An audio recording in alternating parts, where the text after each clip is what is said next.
দেখো, এখানে কিছু কমন বাক্য যেগুলো আমরা বাংলাতে অনবরত বলি, ডেলি লাইফে খুব প্রয়োজনীয়। দেখো, কাল রাত্রে আমি একটা মজার বই পড়েছি। কি? কাল রাত্রে আমি একটা মজার বই পড়েছি, আমার কাজ শেষ করার সময় ছিল না। তুমি পাস করলে তোমার বাবা মা খুশি হবেন। পাস করলে, দেখো প্রত্যেকটা পজিশন একটু বুঝে নেব, তারপরে কিন্তু সুন্দরভাবে ট্রান্সলেট করব। সে প্রায় স্কুল থেকে পালিয়ে যায়। আর এই ক্লাসের শেষে আমি একটা বাক্য দেব, অবশ্যই আমাকে কমেন্ট বক্সে জানাবে। কেন? কারণ আমাদেরকেও সুন্দরভাবে প্র্যাকটিস করতে হবে। দেখো, কাল রাত্রে আমি একটা মজার বই পড়েছি। কে পড়েছে? দেখো প্রত্যেকটা সুন্দরভাবে কীভাবে দেখছি, দেখো কে পড়েছে? আমি, আমি পড়েছি।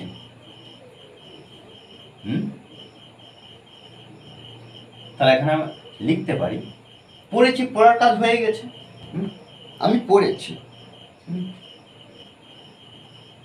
রিড লিখবো, তাহলে আই রিড, এটা কিন্তু আমরা V2 এ লিখেছি। আমি পড়েছি, আই রিড, আমি পড়েছি। দেখো এখানে আমাদের মনে হচ্ছে রিড কোনো পরিবর্তন হয়নি। আমরা জানি V1 থাকলে রিড আর V2 ও কিন্তু একই, তিনটে ফর্ম একই। আর V3 কি?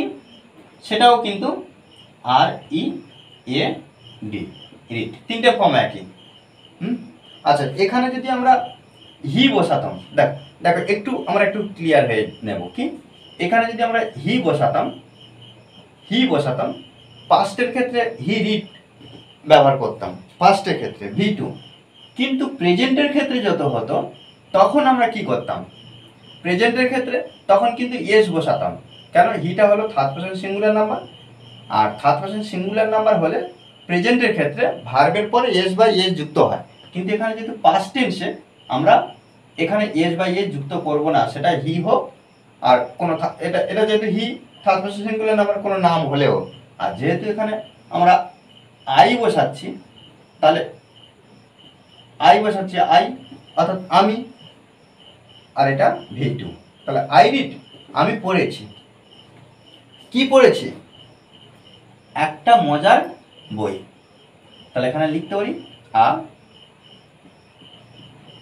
ভেরি ইন্টারেস্টিং বুক।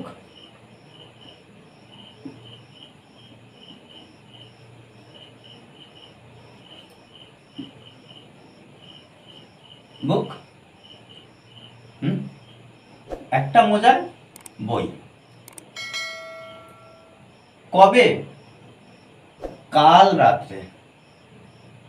তাহলে এখানে আমরা লিখতে পারি লাস্ট নাইট। ওকে, দেখো তারপরে বাক্য, আমার কাজ শেষ করার সময় ছিল না। তাহলে দেখো, আমার সময় ছিল না, আই হ্যাডন্ট ব্যবহার করবো, অর্থাৎ had not. I hadn't time. আমার সময় ছিল না, আই হ্যাডন্ট টাইম, আমার সময় ছিল না। কি করার জন্য? শেষ করার কাজ। তাহলে এখানে আমরা লিখব টু ফিনিশ। টু ফিনিশ, কাজ, কার কাজ? আমার কাজ। আমার সময় ছিল না, তাহলে এখানে আমরা এক্সট্রা করে কি করব? মাই ব্যবহার করব, মাই ওয়ার্ক।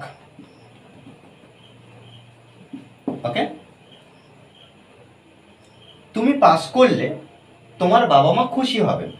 তাহলে এখানে আমরা লিখতে পারি যে তুমি পাস করলে, মানে কি? যদি তুমি পাস করো, এক্ষেত্রে এর জন্য আমরা কি করব? ইফ ব্যবহার করব। If you pass, if you pass, তোমার বাবা মা খুশি হবেন। তাহলে এখানে আমরা লিখতে পারি কি? ইয়োর পেরেন্টস, এই যে হবেন বা হবে উড বি ব্যবহার করব, উড বি খুশি, হ্যাপি। ওকে, সে প্রায় স্কুল থেকে পালিয়ে যায়। সে প্রায় স্কুল থেকে পালিয়ে যায়, এটা একটা কিন্তু প্রেজেন্ট, আমরা এখানে সি ব্যবহার করতে পারি অথবা হি ব্যবহার করতে পারি। সি, এই যে তারপরে কি প্রায়, প্রায় পালিয়ে যায়।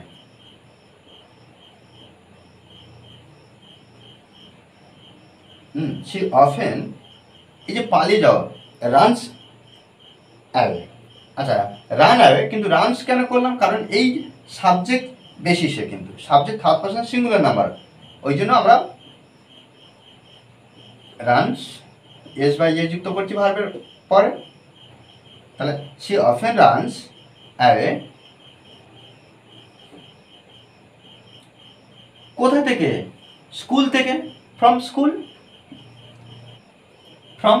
আচ্ছা, এখানে স্কুলের আগে আমরা ফ্রম স্কুল না লিখে ফ্রম দ্য স্কুল লিখতে পারি, নির্দিষ্ট করে বোঝানোর জন্য। ওকে, তারপর দেখো শেষের একটা বাক্য দিয়েছি, তুমি পরীক্ষায় উত্তীর্ণ হয়েছো। এই বাক্যটা আমাকে অবশ্যই কমেন্ট বক্সে জানানো, কেন, কারণ প্র্যাকটিসের বিকল্প কিছু নেই। যত আমরা প্র্যাকটিস করবো তত নতুন নতুন এক্সপ্রেশন আমরা শিখতে পারবো, আমরা নিজেকে ইমপ্রুভ করতে পারবো এইভাবে। ওকে, আর এই ক্লাস যদি ভালো লাগে অবশ্যই লাইক কমেন্ট শেয়ার, আর যারা এখনও পর্যন্ত এই চ্যানেলটি সাবস্ক্রাইব করেনি তারা অবশ্যই চ্যানেলটি সাবস্ক্রাইব করে পাশে থাকবে। Okay, thanks for watching this video.